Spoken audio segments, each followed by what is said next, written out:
Selamat pagi, perkenalkan, saya Stefani Nufega Bribin-Burin, SEMM.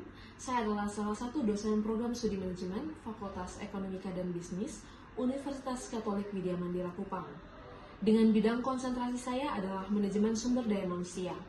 Pada kesempatan ini, saya akan menyajikan video pembelajaran yang merupakan pernyataan diri dosen pada unjuk kerja Tridharma Perguruan Tinggi dengan mata kuliah Perencanaan Sumber Daya Manusia, yang merupakan salah satu mata kuliah sesuai dengan bidang kepakaran saya. Mata kuliah Perencanaan Sumber Daya Manusia memiliki bobot 3 SKS dan diberikan kepada mahasiswa program studi manajemen pada semester 4 atau semester genap. Perkuliahan dilaksanakan dalam 16 kali pertemuan yang terdiri atas pertemuan awal untuk pengenalan mata kuliah, kontrak kuliah, dan penjelasan rencana pembelajaran semester atau RPS, 2 kali pertemuan untuk ujian tengah semester pada pertemuan ke-8 dan ujian akhir semester pada pertemuan terakhir atau pertemuan 16, serta 13 kali pertemuan pembelajaran yang meliputi penyampaian teori, diskusi, kuis, studi kasus, dan presentasi hasil analisis mahasiswa mengenai penerapan perencanaan sumber daya manusia pada organisasi atau perusahaan. Mata kuliah ini dirancang untuk memberikan pemahaman konseptual dan juga keterampilan praktis kepada mahasiswa mengenai proses perencanaan sumber daya manusia dalam organisasi guna mendukung pencapaian tujuan organisasi secara efektif dan efisien.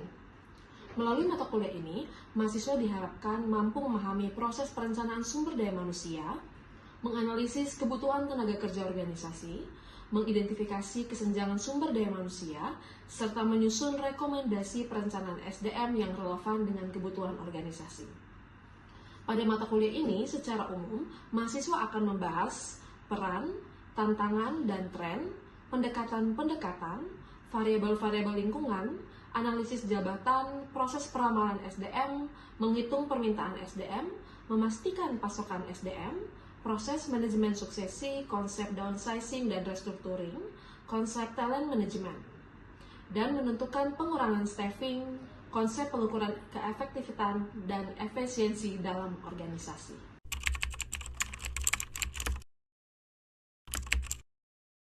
Oke, selamat siang semuanya. Kita kembali hari ini bertemu dengan mata kuliah perencanaan sumber daya manusia, perencanaan SDM.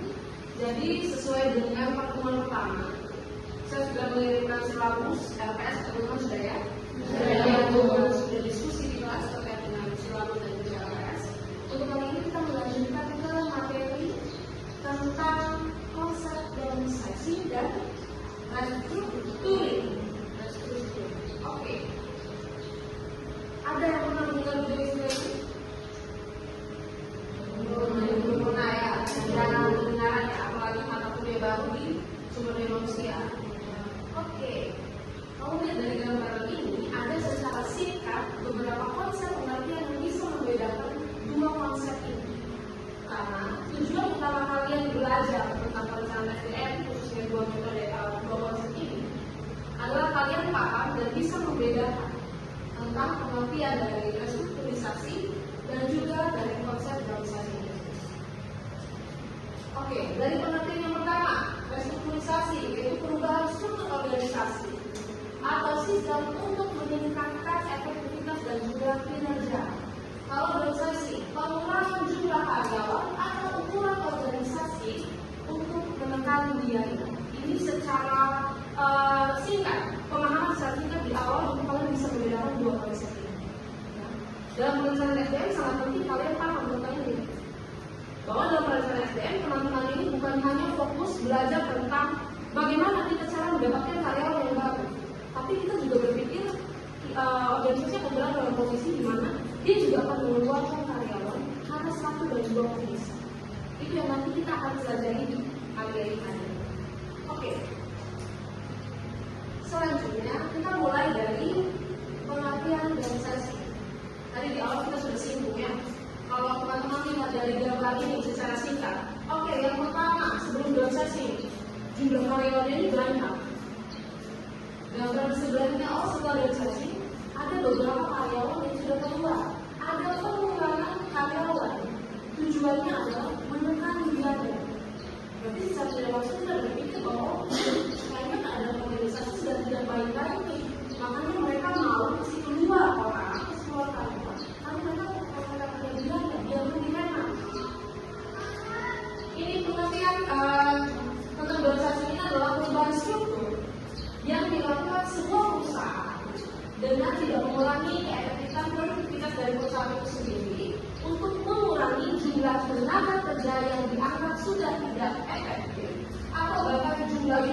organisasi, operasi. Organisasi disebut ada 3 alasan perusahaan melakukan organisasi. 1, yang tadi kita singgung terus, mengurangi biaya tenaga kerja, sudah jelas. Kita kasih peluang orang supaya biaya-biaya yang kita harusnya kasih ke mereka gaji, itu uang itu kita pakai untuk alokasikan yang lain. Misalnya ada organisasi sudah mau bangkrut, oke, uang yang ini yang harusnya kita kasih ke karyawan untuk gaji kita bisa pakai, misalnya untuk masa depan, kalaupun ada luka kalau organisasi mau bangkrut. Itu salah satu contohnya. Lalu yang kedua, penggunaan teknologi. Teman-teman pernah dengar tidak orang-orang atau karyawan dikeluarkan karena di organisasi atau perusahaan itu mereka sudah pakai mesin. Pernah dengar ini ya? Teman-teman pernah berkunjung tidak ke Telkomsel? Itu kalau sini pernah? Pernah. Lihat di depan situ ada mesin besar ya. Nah dulu kalau kita datang pasti banyak karyawan yang berdiri di situ. Tapi sekarang orang langsung pakai ke mesin itu saja. Oh kami mau ganti kartu nih. Dulu kita ketemu dengan manusia. Sekarang orang mengatakan kita mengarahkan kita untuk langsung pakai mesin. Nah karena adanya pembaruan teknologi itu sudah orang sudah pakai mesin, makanan karyawan itu sudah dikurangi. Manusia-manusia sekarang malah bersaing juga dengan teknologi, bersentuhan dengan mesin. Nah itu contoh tentang di dalam saat ini sama nyatanya. Atau tidak perusahaan-perusahaan pabrik besar. Dulu orang-orang yang misalnya pakai buat alat sepatu, buat membantu produksi dan lain-lain, tapi dalam mesin sudah masuk, sudah banyak mesin baru, orang-orang itu tidak dipakai lagi karena mesin yang berjalan. Nah itu makanya ada organisasi ini, ada perampingan. Dan yang ketiga ada tentang pemindahan lokasi. Pemindahan lokasi ini contohnya seperti ini teman-teman. Ada pabrik di Kupang. Dia ada pabrik di Kupang, tiba-tiba dia pindah pabriknya ke Atambua. Nah karyawannya kan awal-awal sudah di Kupang tuh. Nah karyawan sudah di Kupang. Ketika mereka pindah, mereka akan tanyakan ke karyawan, mau tidak pindah ke Atambua. Nah lokasi jauh, mereka kebanyakan sudah berkeluarga di sini. Banyak juga yang akan memilih kami tidak mau pindah. Otomatis mereka akan mengurangi karyawan-karyawan itu yang tidak mau pindah, mereka pindah ke tempat baru lagi, baru mereka cari orang baru lagi di tempat yang baru. Di sini teman-teman paham tentang konsep organisasi? Ada yang mau bertanya? Oke, no, silakan. Bertanya dulu dalam 3 faktor yang sudah dijelaskan dengan organisasi, apakah ada faktor lain yang mempengaruhi organisasi? Oke, terima kasih. Apakah ada faktor lain yang mempengaruhi organisasi selain 3 faktor ini? Jelas ada. Masih ingat COVID? Masih. Itu beberapa faktor-faktor yang istilahnya force majeure, keadaan-keadaan di luar yang bisa kita prediksi. COVID, apalagi bencana alam, peperangan dan lain sebagainya, hal itu berpengaruh. Zaman COVID itu terasa sekali kan, banyak karyawan-karyawan yang dirumahkan. Mungkin dari kita juga ada keluarga kita yang dirumahkan karena COVID itu kan. Jadi force majeure, keadaan-keadaan darurat, bencana alam dan lain sebagainya juga bisa menjadi salah satu alasan perusahaan melakukan organisasi. Ya, sudah menjawab kan? Oke, sampai sini ada pertanyaan? Pas? Kita lanjutkan ya. Restrukturisasi perusahaan merupakan suatu tindakan melakukan penataan terhadap nilai seluruh mata rantai bisnis perusahaan dengan tujuan terciptanya daya saing dan kompetisi. Restrukturisasi perusahaan dapat dilakukan dengan 3 perbuatan hukum. Yang pertama ada akuisisi, ada apa lagi? Dan konsolidasi. Ada yang mendengar istilah akuisisi, merger, konsolidasi? Ada. Pernah? Oke. Mungkin salah satu bisa menjelaskan akuisisi dulu, siapa mau? Oke. Nah, dari sana silakan. Jadi akuisisi itu adalah proses atau tindakan yang dilakukan oleh seseorang atau perusahaan lain untuk mengambil alih perusahaan lain dengan memberi saham atau juga aset yang dimiliki perusahaan. Oke, terima kasih. Benar sekali ya. Akuisisi adalah mengambil alih perusahaan lain. Terima kasih, Mak. Selanjutnya, merger. Siapa? Oke, Tito, silakan. Jadi merger itu merupakan kondisi di mana 2 atau lebih perusahaan yang sepakat mengajukan diri menjadi suatu perusahaan yang lebih besar. Sepakat menggabungkan organisasi. Terima kasih. Yang ketiga, konsolidasi. Nah, silakan. Konsolidasi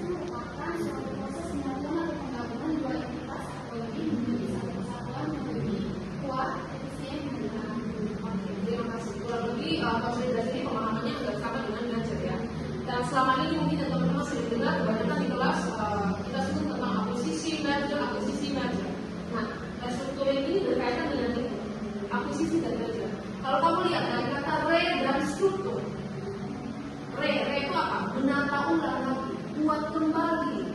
Jadi restrukturing itu kita buat kembali struktur yang baru.